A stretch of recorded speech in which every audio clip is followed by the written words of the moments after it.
trabajar qué horarios, etcétera, etcétera, y la revisión de las características de la vía para poder usar un tren de pasajeros. Pero ya está hecha la licitación y establecida No, las estaciones. todavía no. Estamos trabajando en las licitaciones, porque son varias. En el caso del México-Pachuca, es un libramiento al AIFA para que quien vaya a Pachuca no tengan que pasar necesariamente por el AIFA, aunque del AIFA también se puede conectar a Pachuca. Entonces es un libramiento y después la llegada a Pachuca. Tiene las estaciones que comentaste y es un tren eléctrico, porque ya viene eléctrico desde Ciudad de México hasta Lechería y de ahí llega hasta Pachuca. Tiene varios puentes, que ya está todo el proyecto. Ese tren lo está construyendo el agrupamiento Felipe Ángeles de los Ingenieros Militares. El México-Querétaro también pasa por Hidalgo, particularmente por Tula, y también lo están construyendo los ingenieros militares, y en realidad se está trabajando en la adquisición del derecho de vía, que va también muy adelantado, para ya impulsarlo al 100%, pero tiene el recurso, se tiene absolutamente todo y va avanzando. Irapuato. Además, se licitó el Querétaro-Irapuato y se licitaron 2 tramos del Saltillo Nuevo Laredo. Hay que recordar que nuestro compañero y colega Alejandro Alemán está haciendo preguntas para la presidenta respecto a los trenes que van a pasar por el estado de Hidalgo. Estas son las respuestas que está dando la presidenta respecto a estas preguntas. El próximo año ya nos vamos a las siguientes licitaciones. Ya lo vamos a ir anunciando poco a poco. Una precisión nada más. ¿El que va de Querétaro a Irapuato pasaría por el territorio hidalguense? ¿Tendría alguna estación o eso se está viendo? Ahora te comento, a ver si nos pasa Andrés la ruta. No, muchas gracias. Creo que no, pero ahora no quiero cometer un error para que nos pasen la ruta. Ok, muchas gracias. Mi siguiente planteamiento es en relación a las medicinas. El fin de semana, el doctor Alejandro Schwartz sacó una gráfica muy interesante en un artículo que habla sobre cómo las piezas de medicina que ha comprado el gobierno desde el sexenio de Vicente Fox hasta la fecha es más o menos el mismo. Sin embargo, lo que se ha disparado o triplicado es la facturación. Y él explicaba que en parte tiene que ver con que se presentan nuevas fórmulas para productos y obviamente pues estos tienen un precio más alto y entonces esto hace que el sector público cada vez tenga que gastar más en la compra de medicamentos. Y ponía como ejemplo el caso de los antihipertensivos, que decía que había 17 distintos productos con distintas fórmulas y distintas mezclas para ser hipertensivos, pero que pues cada médico elegía el que pensaba, ¿no? Y entonces que esto creaba una situación muy compleja. La pregunta es, ¿cómo México piensa resolver o está tratando de resolver este problema con las farmacéuticas? Pues porque son mundiales, ahora sí ellos deciden el precio, ellos deciden lo que hacen y prácticamente los gobiernos y sus poblaciones parecería que son víctimas de esta situación. Para terminar el planteamiento, quisiera recordar que el presidente Trump impuso a las farmacéuticas al mercado farmacéutico un descuento obligatorio, dijo que tenía que bajarle del 30 a 35% y tendría que el Departamento de Comercio buscar cómo disminuir esos precios, porque la justificación de que la innovación justificaba que los precios estuvieran tan altos era algo que no era correcto. ¿Cómo México piensa sortear esta situación con el mercado de medicamentos? Gracias. Primero, la Secretaría de Salud ha estado trabajando en lo que se llaman los protocolos de atención médica, PRONAM, protocolos nacionales de atención médica. ¿Qué significa esto? Nos dimos cuenta que a solicitud, digamos, de la demanda médica de un hospital, de un centro de salud, de acuerdo con lo que pedían en el propio centro o en el hospital, había una dispersión muy grande. A veces el mismo medicamento se pedía en distintas presentaciones. Entonces, podía ser un medicamento que tiene 10 cápsulas o 50 miligramos y otro que era 100 miligramos y 200 cápsulas. Si había de un tipo y no había del otro, se decía que había desabasto. Y a veces uno costaba más que el otro, por más absurdo que parezca, contado evidentemente a partir del precio por cada cápsula o por cada unidad. Entonces, Secretaría de Salud ha estado trabajando para poder determinar, ya lo tiene para muchas enfermedades, muchos padecimientos, qué medicamentos hay que dar de acuerdo con la enfermedad. Si el problema es hipertensión, ¿cuáles son los medicamentos que debe recetar el sector público y cuáles no?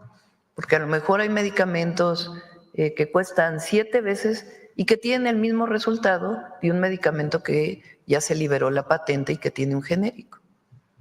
Entonces, eso se ha estado trabajando mucho. Tan es así que a partir de eso se determinaron cuántos medicamentos se requieren por cada centro de salud y cuánto insumo médico. Por ejemplo, por los centros de salud, si mal no me equivoco, son como 700. A partir de ahí se hizo el kit, el equipo que debe ser enviado, o los medicamentos, la lista de medicamentos que deben ser enviados cada mes. Gracias a eso se pudo hacer en 3 días la distribución de las rutas de la salud. Todos los centros de salud recibieron la misma cantidad de medicamentos, el mismo tipo de medicamentos, las mismas claves, los mismos insumos médicos. Este kit no estaba determinado previamente o era mucho más amplio.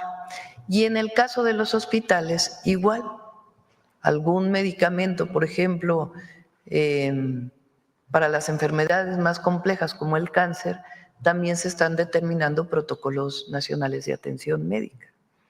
Porque puede haber un medicamento que tenga el mismo resultado que otro, pero uno cuesta 7 veces más que el otro. Y el médico lo está pidiendo por alguna razón y no necesariamente corresponde a la solicitud que se tiene que hacer. Evidentemente buscamos los mejores medicamentos para atender a las personas. Eso ha permitido pues una reducción muy sustantiva de la cantidad de claves que se compran. Y eso pues también está representando ahorros. Eso por un lado. Lo siguiente es que además de la licitación normal, ahora la ley de adquisiciones tiene lo que se llaman subastas inversas. ¿Qué quiere decir subasta inversa? Una subasta normal, cuando se subasta una obra de arte, pues la pregunta es quién da más por el precio. La subasta inversa es quién da menos con la misma calidad.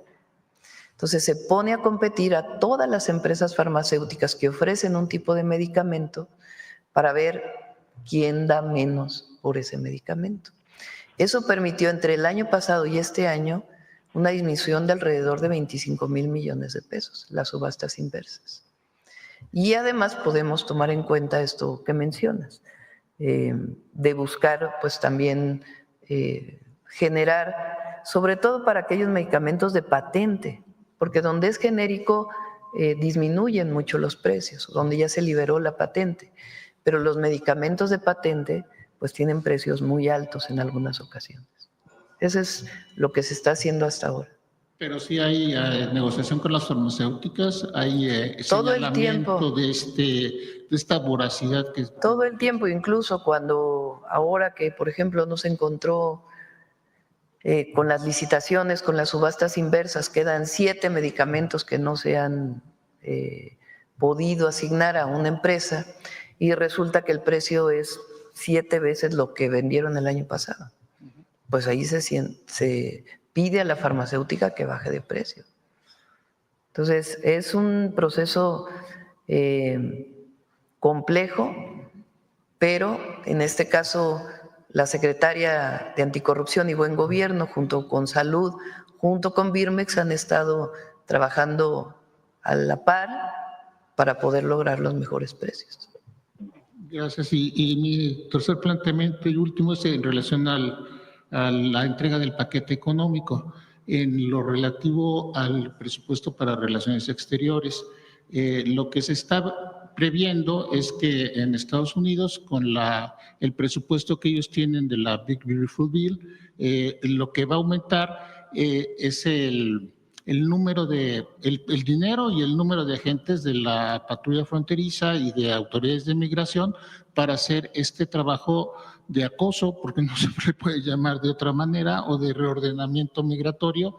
Y bueno, se está hablando de que el SAR de antimigración, o sea, de migración, Tom Homan, está hablando de que requiere 100,000 camas de detención para poder hacer todo este proceso de detener personas que no tienen su documentación y forzarlas o expulsarlas, pues.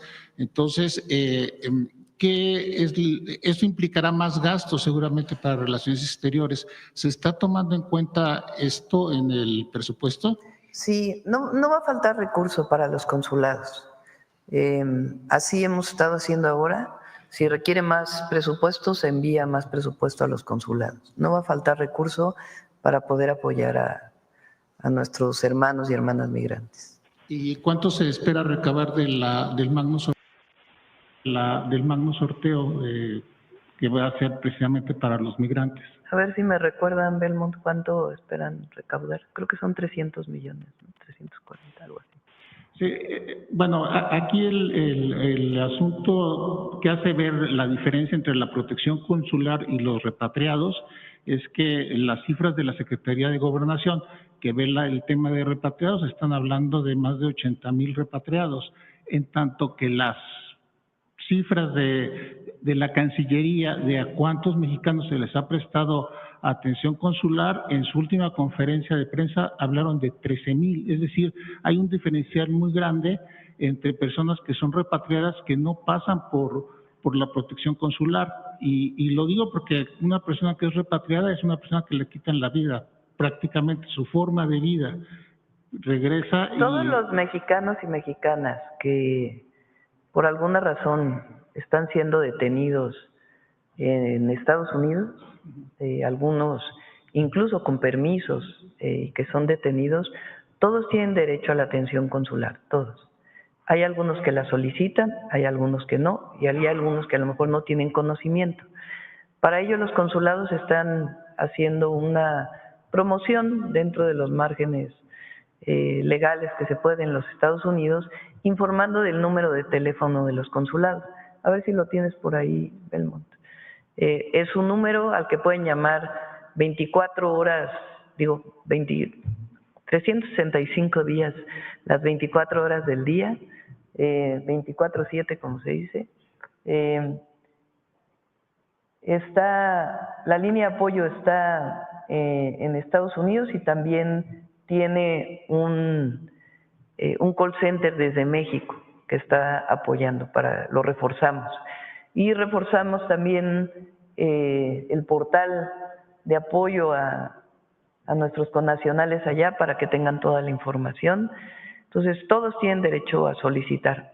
Por ejemplo, nos informaron que de la última redada son 23 mexicanos que fueron detenidos en Georgia, ¿no? En esta planta de automotriz. 13 de ellos pidieron apoyo consular, 10 no pidieron apoyo consular. Todos tienen derecho a pedirlo y depende ya de ellos solicitarlo. De inmediato, cuando hay una redada, el consulado tiene instrucciones de en ese mismo instante que tienen conocimiento, solicitar información a las instituciones de Estados Unidos, a ICE se llama, que es principalmente quien ahora está haciendo estas injustas redadas.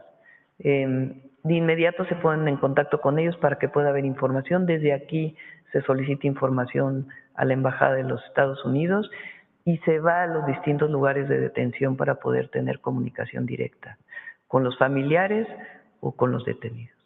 ¿Hay algo que se está esperando para Chicago, que ya se anunció en la investida, que van a entrar a Chicago? ¿Se va a Está ahí aumentar la red? los consulados pues atentos y alertas para poder apoyar, y todos nuestros paisanos que utilicen este número si tienen algún problema o sencillamente para asesoría. Ahora te informo.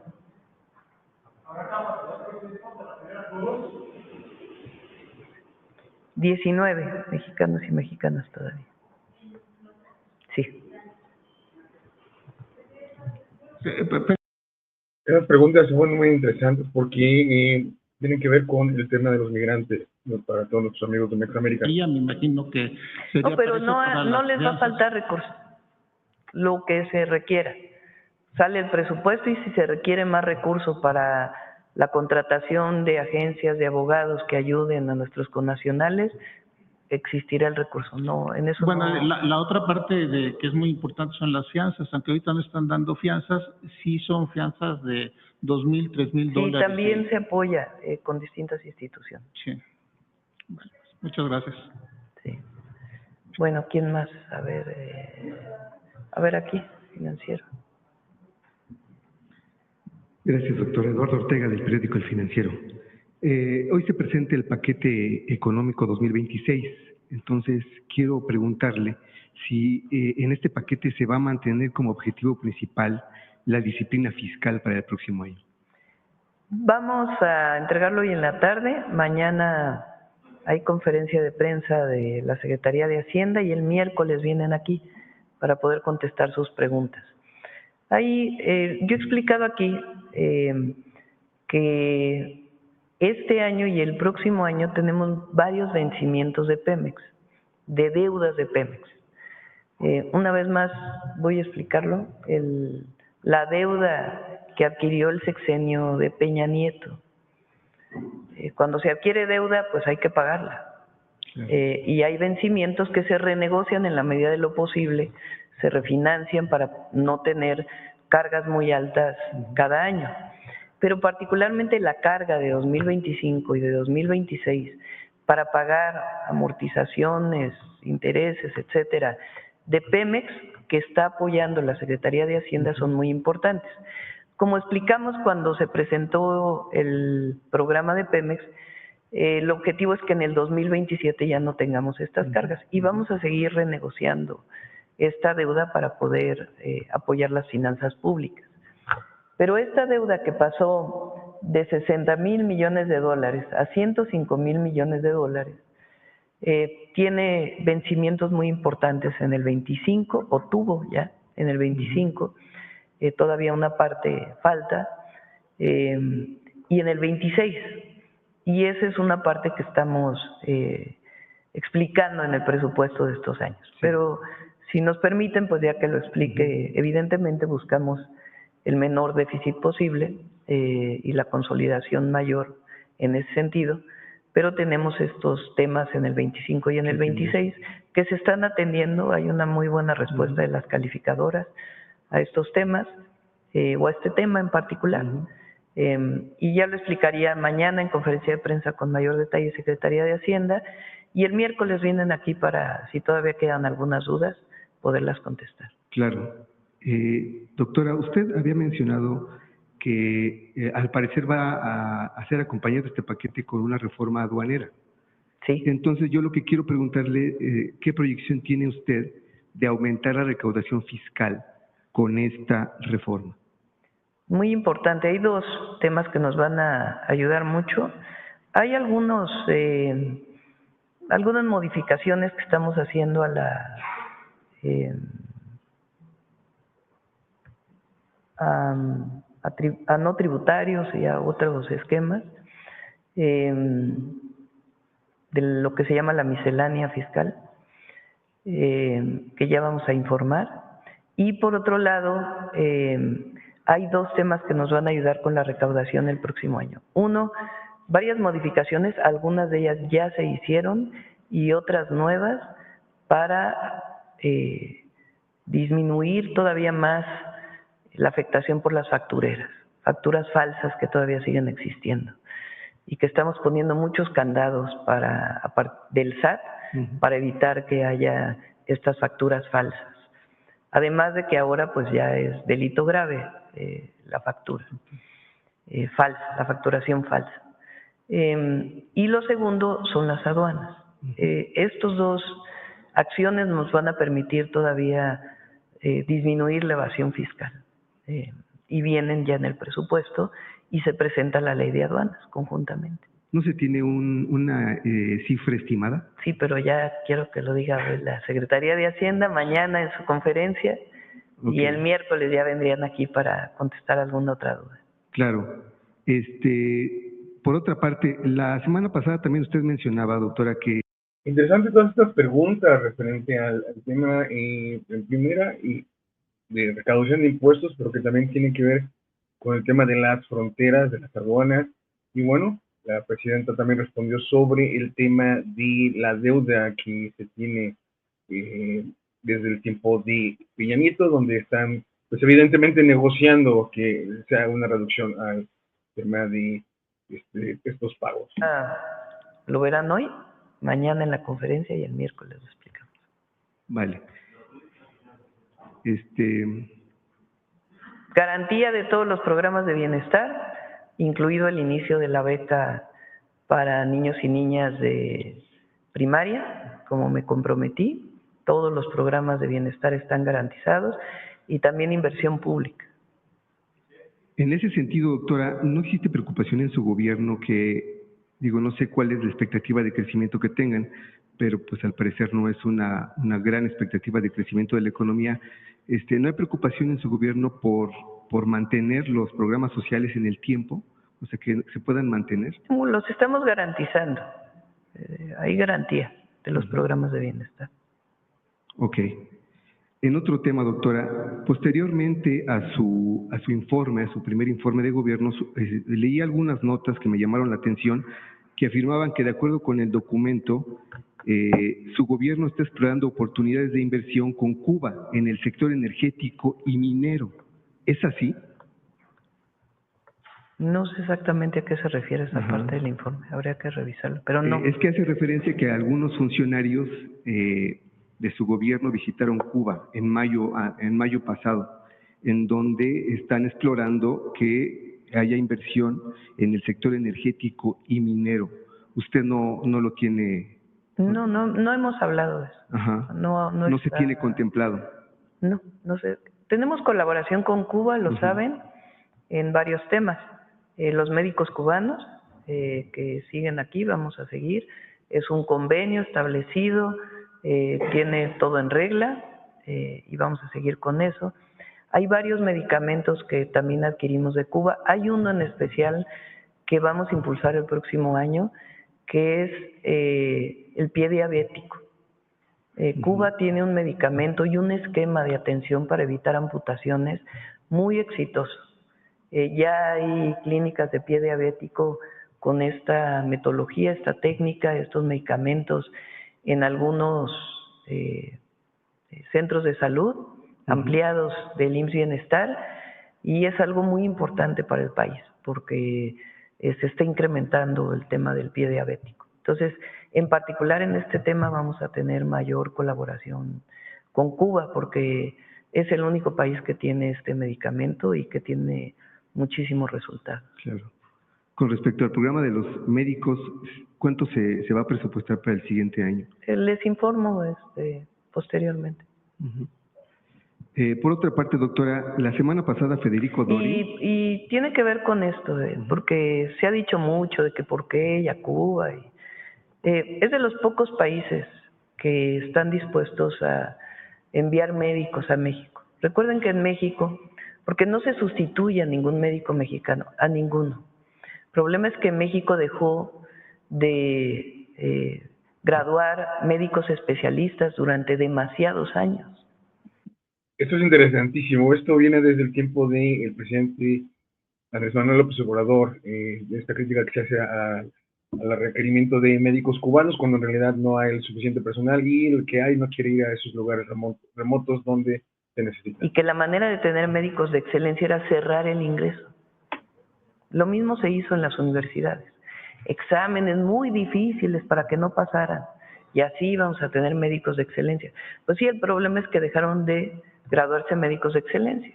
Y teníamos médicos generales que querían entrar a una especialidad y que no se les permitía entrar a una especialidad porque teníamos que ser muy estrictos en el ingreso, cosa que era absolutamente falsa. En realidad, no había el interés de seguir apoyando a la educación pública.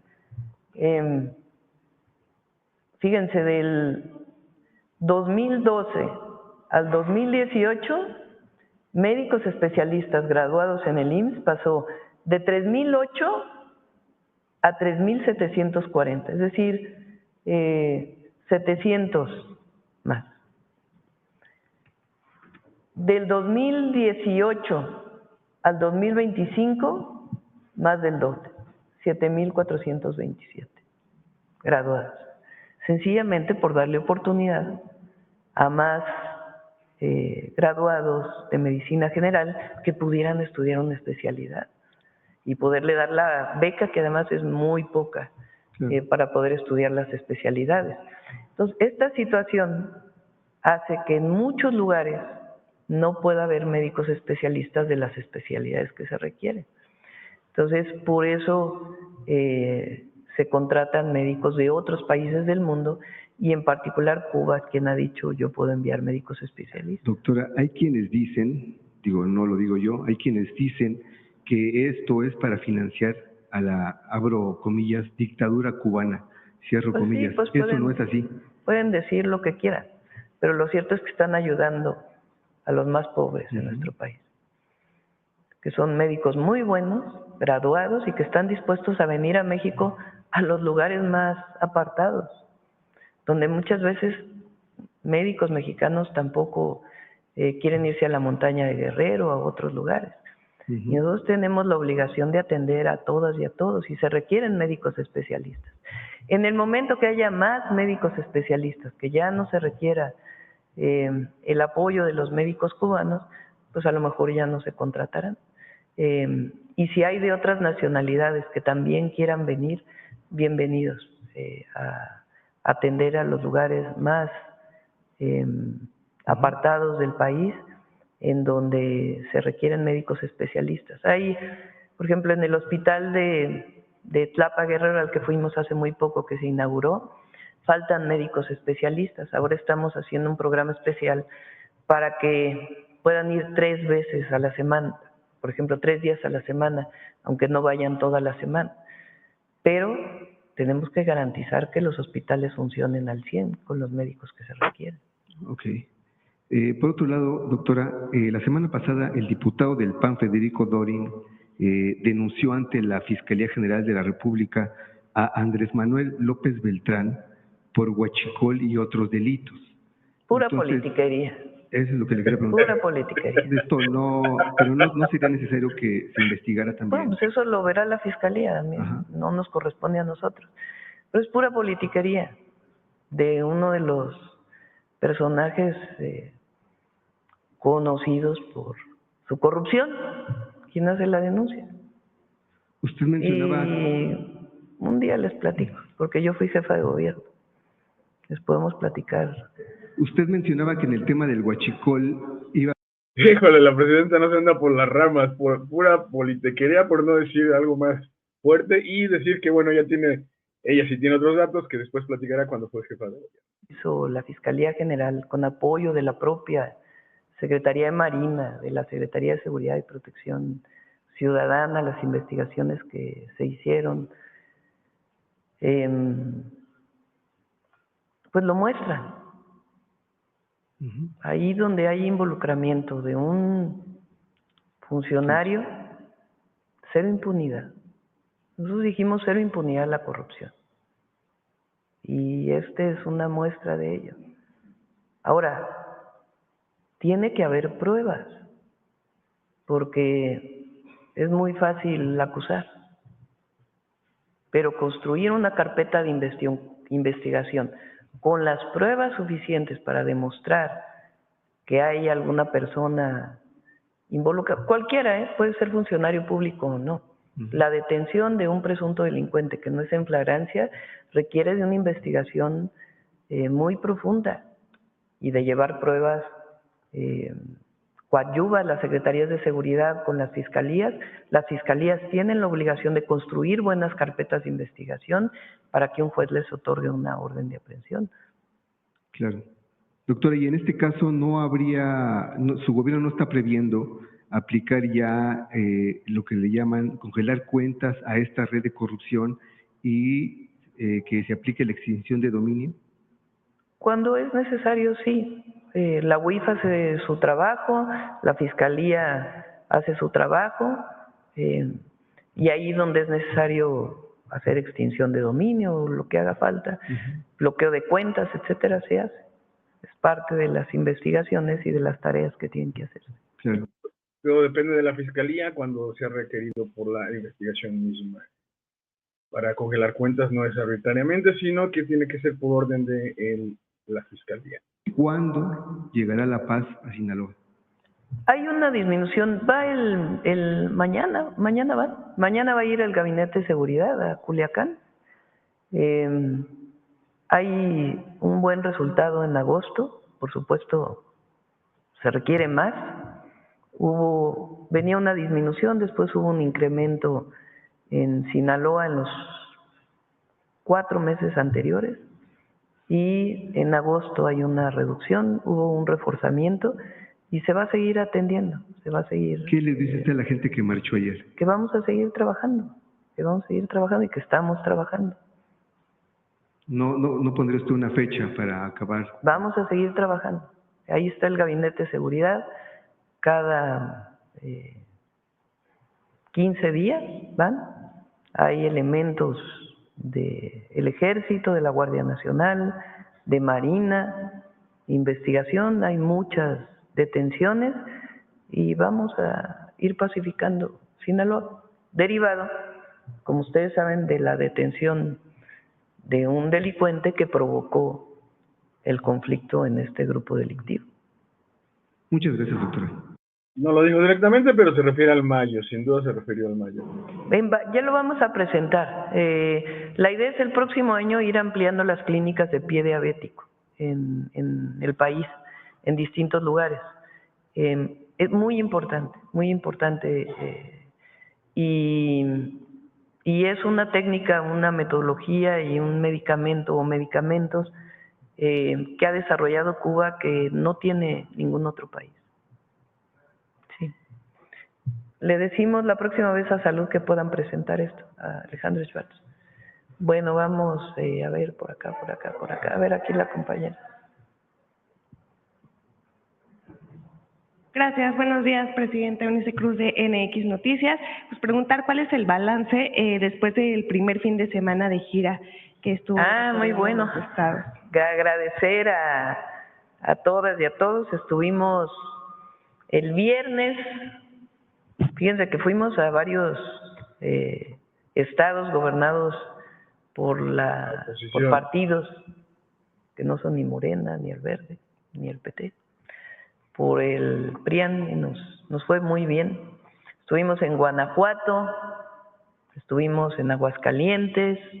Agradezco a las gobernadoras de Guanajuato y Aguascalientes porque fue una muy buena recepción y estamos trabajando además de manera coordinada, como debe ser, independientemente del partido del que provenimos. Es muy importante la coordinación.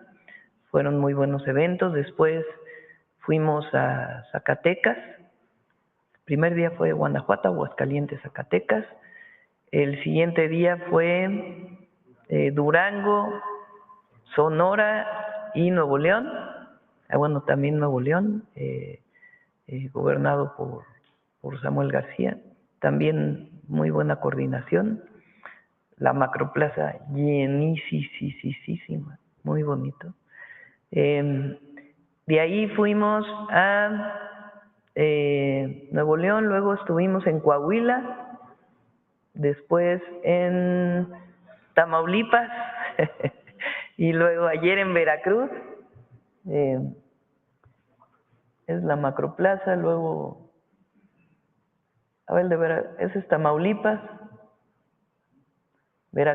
No, este es Durango.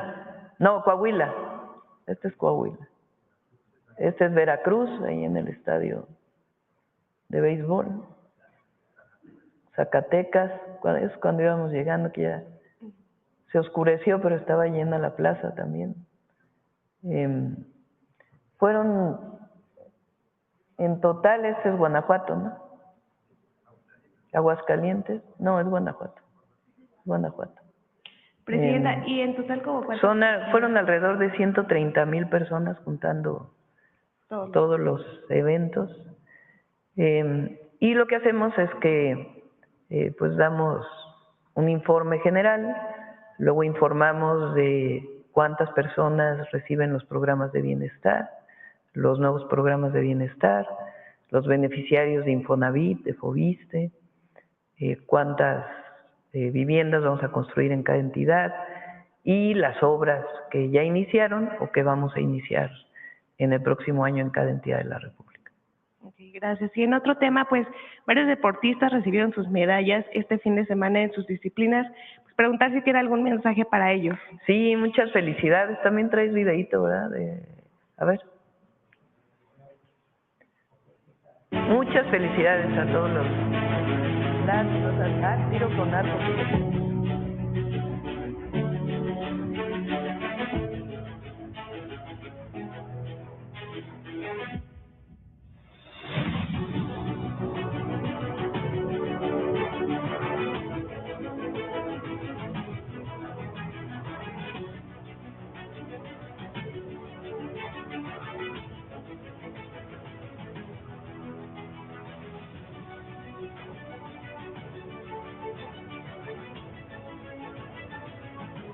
Taekwondo.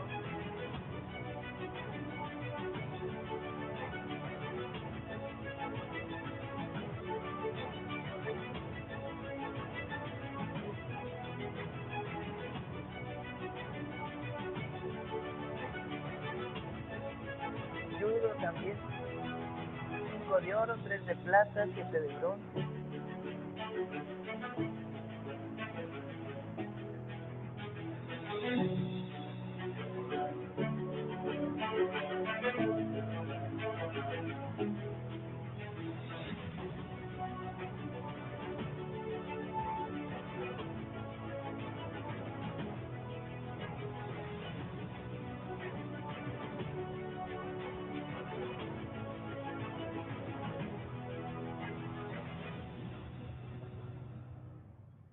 Y otra vez Isaac del Toro.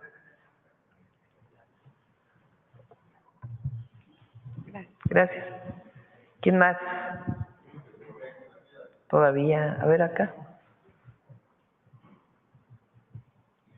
Gracias, buenos días, Presidenta. Arturo Pavón del Chapucero y Efecto Colateral.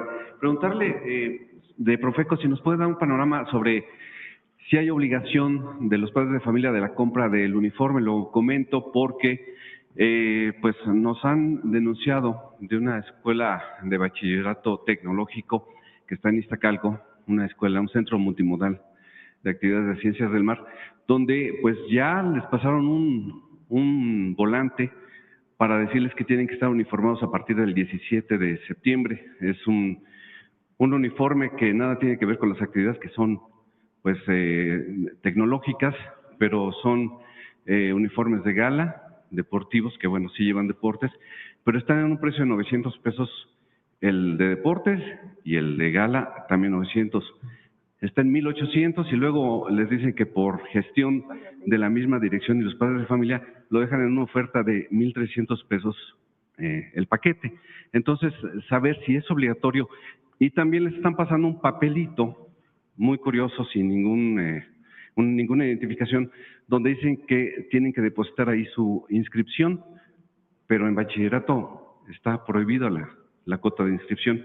Si nos podrían dar un panorama, por favor. Gracias. Con mucho gusto. Perdón, nada más la pregunta, ¿es una escuela privada o es pública? No, es pública. Con muchísimo gusto, si me da la información, lo revisamos incluso con la SEP, sí, con quien también tenemos la vinculación para revisar este tipo de cosas.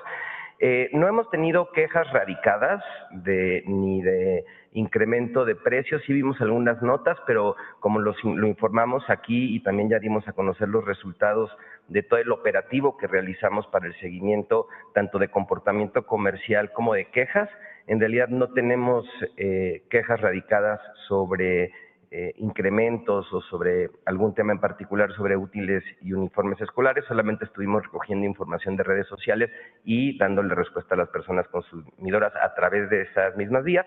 Pero si usted nos pasa la información precisa de esta escuela, con muchísimo gusto nos sentamos con CEP y lo revisamos. Sí, muchas gracias. Gracias. No debería ser. Ajá. No debería. Sí, nos pasaron el dato los padres de familia y por eso lo quisimos traer aquí. Por otro lado, en el tema de Sinaloa, también sabemos que es cuestión de cultura, de lo que se va a valer, digamos, para poder resolver muchos de los asuntos que hay allá en Sinaloa, entre lo que es el arte, la ciencia y, pues vaya, lo que es la educación, la academia. Y pues hemos sabido que ya el gobernador y también el rector de la Universidad Autónoma de Sinaloa, pues han hecho convenios para, a través de la cultura, del arte y de la academia, pues mejorar la calidad de vida y sobre todo la productividad. Tiene grandes retos Sinaloa, pero esto es muy importante, este tipo de convenios entre lo que es la academia, las autoridades de educación y el gobierno. ¿Qué opinión tiene de eso, presidenta? Sí, Sinaloa este año que pasó tuvo no solamente el problema de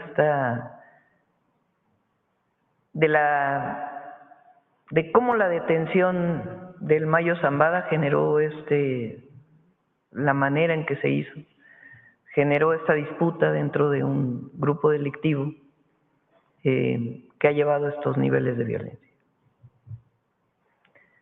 Que por cierto, no tenemos esa información, ¿verdad?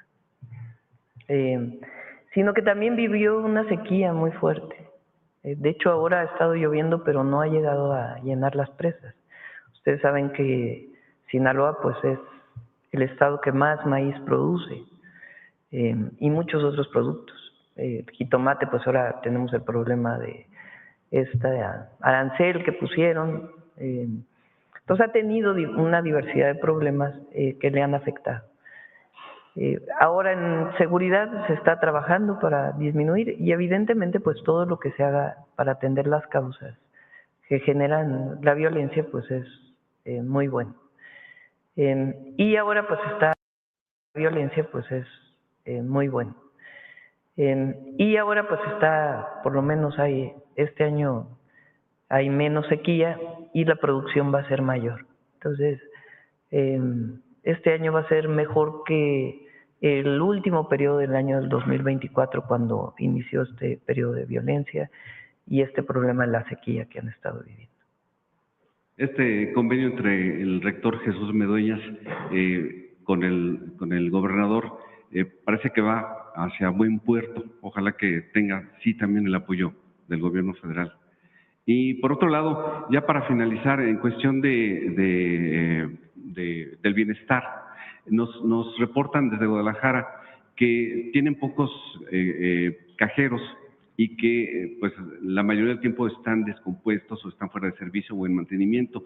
Nos pasan el reporte de que hay personas mayores, ya mujeres también pensionadas, que no han podido sacar su dinero. Lo revisamos de inmediato. Hablamos con Banco de Bienestar y lo revisamos y les damos el reporte. Gracias, sería todo. ¿Quién más por acá? A ver, compañero.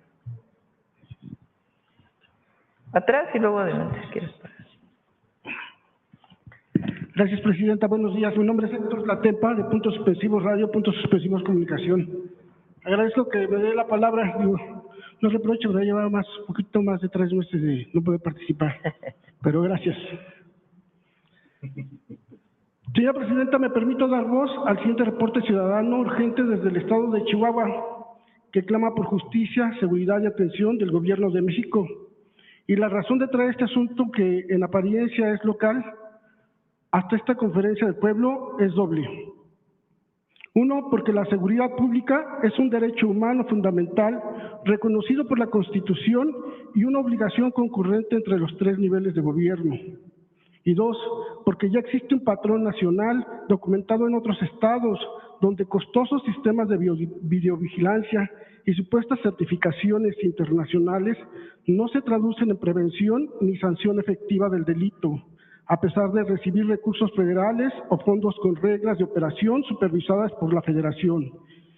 Entre febrero y julio de este año, un ciudadano de Chihuahua capital ha reportado por lo menos 10 veces al 911 la realización de arrancones y carreteras clandestinas en la avenida Guillermo Prieto Luján, a la altura de Olivos, de Catargo, Hierro, Berilío y Centinela. ¿En la ciudad de Chihuahua? ¿O en Así dónde? es. Bueno, pues ahí sí el alcalde, ¿no? Policía municipal y estatal certificada por la CALEA y supuestos sistemas de vigilancia de última generación. Aquí tengo los folios y fechas registrados. En todos los casos, 0 detenidos, 0 sanciones y 0 prevención del delito. Presidenta, no es un hecho aislado. Aquí en la propia Conferencia de Pueblo, usted ya ha abordado denuncias similares sobre contratos millonarios en seguridad tecnológica, como en Guanajuato y Querétaro, que no han reducido la violencia. Usted misma señaló que no es solo tener cámaras, sino saber cómo se usan y garantizar que los recursos no se malutilicen. En Chihuahua se observa un fenómeno similar al de otros estados, una inversión considerable en tecnología de seguridad que en la práctica no parece estar cumpliendo con el objetivo de prevenir el delito ni proteger a la ciudadanía.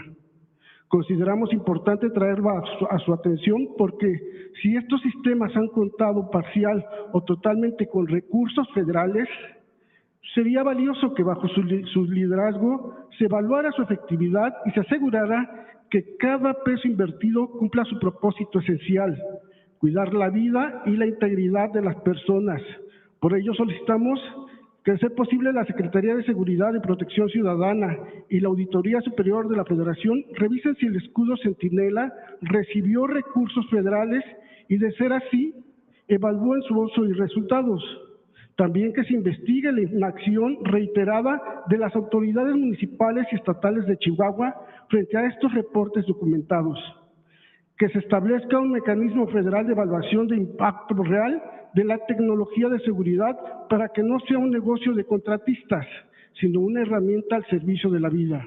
Presidenta, porque la vida de un niño cruzando la calle en Chihuahua vale lo mismo que la de un niño en Iztapalapa o en Tapachula.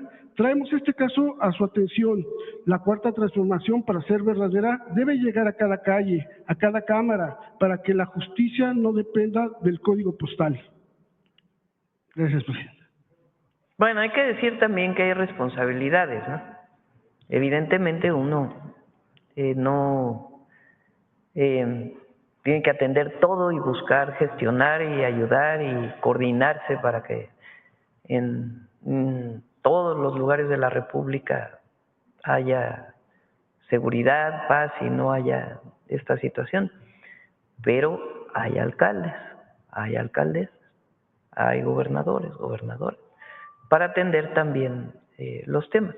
Entonces, en particular, esto que dices de Chihuahua, pues pasamos el reporte, sobre todo a Marcela Figueroa, quien lleva desde el sistema de seguridad.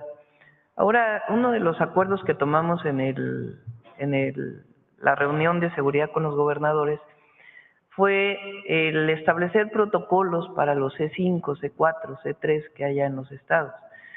Porque, repito, no solo son las cámaras, sino el protocolo que se sigue, tanto para atender de manera inmediata, porque ahí están normalmente los 911, el área que responde al 911, que tiene que atender de manera inmediata, como la utilización preventiva y también como pruebas para alguna carpeta de investigación. Hay un área que es Plataforma México que está trabajando en eso en todos los centros de vigilancia de todo el país. Muy bien, presidenta, gracias. También, presidenta, le presento un caso que, aunque sucede en Saltillo, Coahuila, es un reflejo de problemas que afectan en todo el país: la corrupción urbanística, el crecimiento sin planeación y la omisión institucional que pone en riesgo vidas. al parecer el día de ayer, ayer o sábado, ayer o el sábado, no recuerdo, ahora que estuve ahí en Saltillo, se acercaron con usted precisamente. ¿Qué onda, Javier? Cuando póngase vivo, colega. Que voy a omitir su nombre, pero ayer al parecer le dieron a conocer esta denuncia. De todos modos la quiero hacer aquí pública. Desde la tormenta Hanna, el 26 de julio de 2020, más de 200 familias del norte de Saltillo, en colonias como El Campanario, viven con miedo cada vez que llueve. Ese día muchas tuvieron que subir a los techos con sus hijos para no morir ahogadas. Lo más grave es que la tragedia fue provocada por decisiones humanas. Los cauces naturales de los arroyos, el 12 y el 4, fueron desviados hacia zonas habitacionales, sin estudios hidrológicos, sin permisos de Conagua y sin evaluar riesgos. Documentos oficiales como el oficio BOO 811-0697 del 2020 confirman que se alteraron los trazos de los arroyos ilegalmente. El entonces alcalde, hoy gobernador Manolo Jiménez, y su director de Obras Públicas tienen vínculos con las constructoras responsables. Además, el agua fue desviada para proteger fraccionamientos privados donde tenían intereses familiares. A 5 años no existe una obra integral de protección. El estudio hidrológico del arroyo el 12 no se ha terminado y el proyecto para el arroyo 4 está programado para el 2026, sin estudio de impacto ambiental. Traigo este caso a nivel federal porque involucra derechos humanos, dictámenes de una independencia federal y un patrón de corrupción que podría repetirse en otras ciudades. La justicia y la seguridad no deben depender del código postal. Solicitamos que el gobierno federal asuma la canalización integral de los arroyos el 12 y el 4, que SEGOP y la Consejería Jurídica le den audiencia urgente, que se investigue a fondo a quienes autorizaron construcciones ilegales sobre esos sauces. Presidenta, las familias no piden privilegios, piden vivir sin miedo. Su casa debe ser refugio, no amenaza. Confiamos en que su gobierno encauce no solo el agua, sino también la esperanza. Gracias, Presidenta. Lo vemos, si no lo pasas, lo vemos con... Sí, tengo toda la información. Y ya nada más por último, Presidenta. Acuerdo con respeto y buscando claridad, no confrontación. Recientemente, en el programa Negocios TV en España, el doctor Alfredo Jalife Rame afirmó que los puertos de Veracruz y Lázaro Cárdenas habrían sido entregados a la empresa BlackRock y que esta firma sería quien salvaría con sus dólares a Pemex, sugiriendo una posible dependencia financiera del gobierno de México hacia esta corporación. Sabemos que la Cuarta Transformación defiende la soberanía energética. Ya están involucrando al doctor Jalife en esta preguntita. Veamos qué responde la presidenta. Deseo conocer su opinión sobre estas afirmaciones. Son falsas. Que han despertado inquietud precisamente entre quienes defendemos este patrimonio público. Son falsas. Entendemos, Presidenta, que puede... Son falsas. Entonces ya... No se midió la presidenta. Bueno, es que también qué preguntas tan tontas. Algunas inversiones, los puertos los administra la Secretaría de Marina. Los puertos tienen una parte de inversión pública muy importante y hay otra parte que administran empresas privadas. Se da el permiso para que puedan operar desde hace mucho tiempo. Hay empresas privadas que tienen pues sus grúas y que operan los puertos del país. Algunas de ellas tienen alguna relación con un fondo internacional desde hace mucho tiempo, pero eso no tiene nada que ver con Pemex, absolutamente nada. A ver aquí. Buenos días, Presidenta. Buenos días a todos. Julián Mazoy de SDP Noticias. Pues, Presidenta, sobre su gira hubo declaraciones que me llamaron mucho la atención y a todos los medios de comunicación también por parte de gobernadores de la oposición. Usted dijo del PRIAN, el gobernador de Durango diciendo textualmente soy claudista, el de Coahuila diciendo viva la presidenta, el de Nuevo León diciendo me siento orgulloso de tener una presidenta como usted. ¿Cómo interpreta usted esta serie de declaraciones? Bueno, es evidente que la oposición tiene que ponerse del lado de presidente, sobre todo los gobernadores, no pueden estar en contra. No deberían estar en contra. Y ahora los grandes representantes del PRIismo pues se declaran claudistas. Pues fíjense que sí llama la atención que el presidente del PRI, con esta actitud tan violenta, haga declaraciones que la verdad no, solamente él se escucha a sí mismo, porque no creo que muchos lo escuchen. Interesante. Y hable mal del gobierno de México. Es más, vaya a Estados Unidos a pedir la intervención de Estados Unidos en México. O sea, más vendepatrias no puede haber. Y en cambio, con los gobernadores de oposición tenemos buena relación, particularmente con los del PRI y también con todos, pero en particular, como estamos hablando del presidente del PRI y con el gobernador de Durango y de Coahuila, pues hay relación institucional, colaboración, coordinación, y agradezco pues obviamente sus palabras. Pero sobre todo lo más importante es que gobernamos a los habitantes de Durango, de Coahuila juntos, ellos como gobernadores y en mi caso como presidenta. Y tiene que haber coordinación y colaboración, y cuando hay elecciones pues ya los partidos hacen su trabajo y los candidatos o candidatas. Pero hay muy buena coordinación y colaboración y hay un reconocimiento del trabajo del gobierno de México. Entonces pues quién sabe qué esté pasando ahí, ¿verdad? Dentro del PRI o del PRIAN, porque también con las gobernadoras de Aguascalientes y de Guanajuato, el de Querétaro, hay buena relación, se trabaja conjuntamente, institucional, como debe de ser.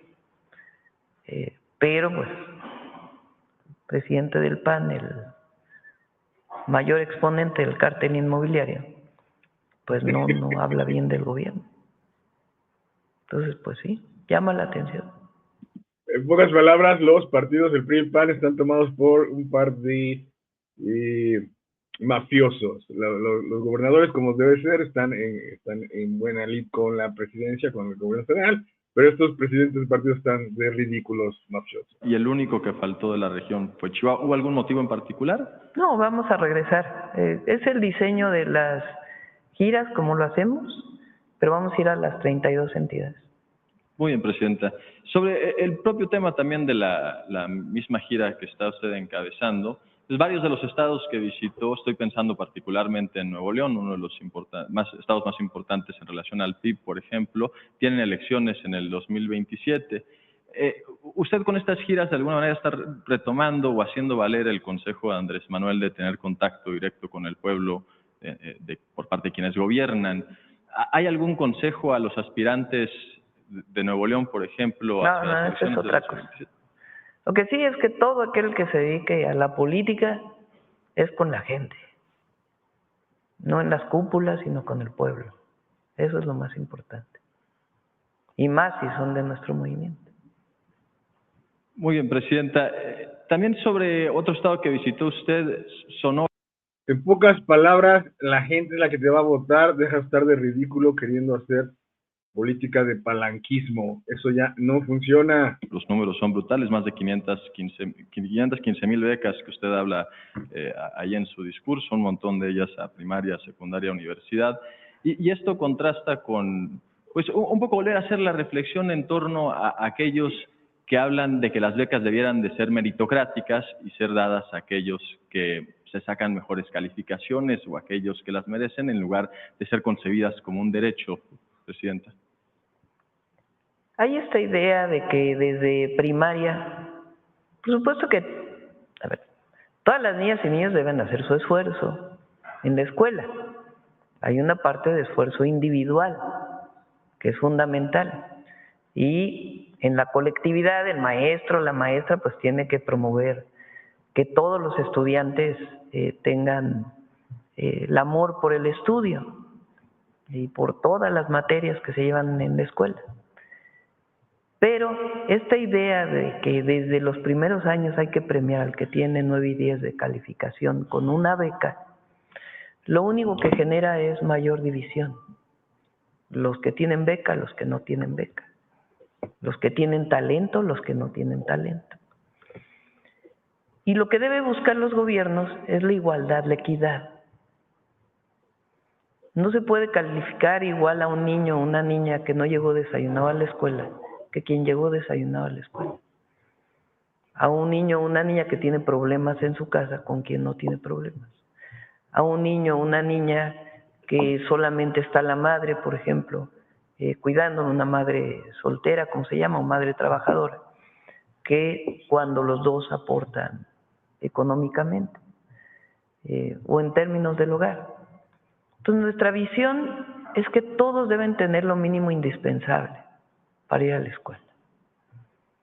Entonces, la beca tiene que ver con uniformes, útiles, el apoyo alimenticio, lo mínimo indispensable para ir a la escuela. De tal manera que emparejes.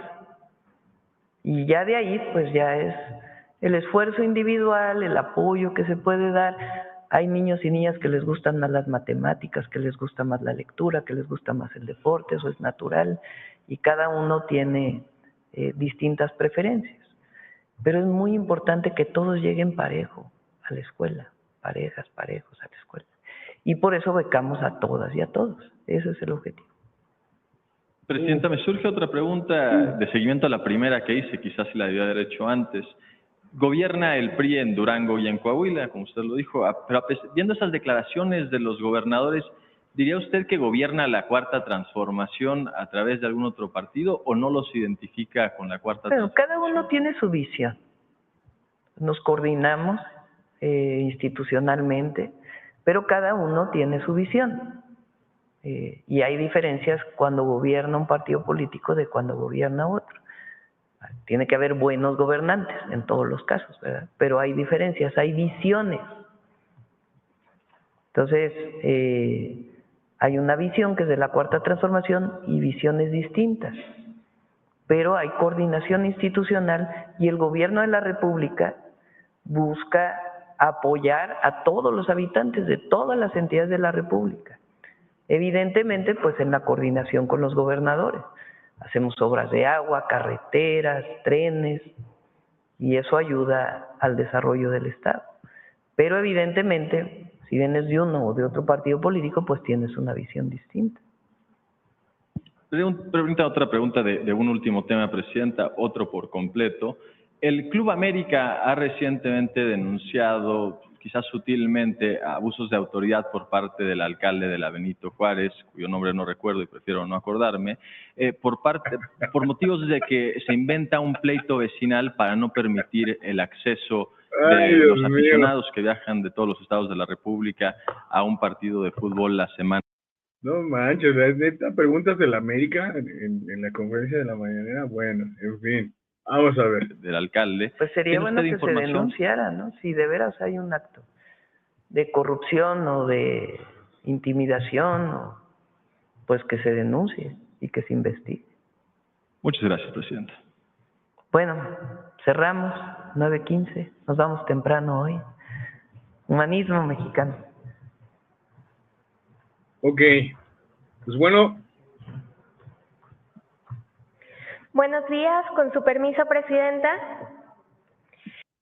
Ok, pues bueno, esto fue la rueda de prensa de la mañanera de este lunes 8 de septiembre, donde tuvimos la oportunidad de observar que la primera pregunta fue justamente para nuestro amigo, colega y queridísimo compañero Alejandro Alemán, quien abrió la rueda de preguntas.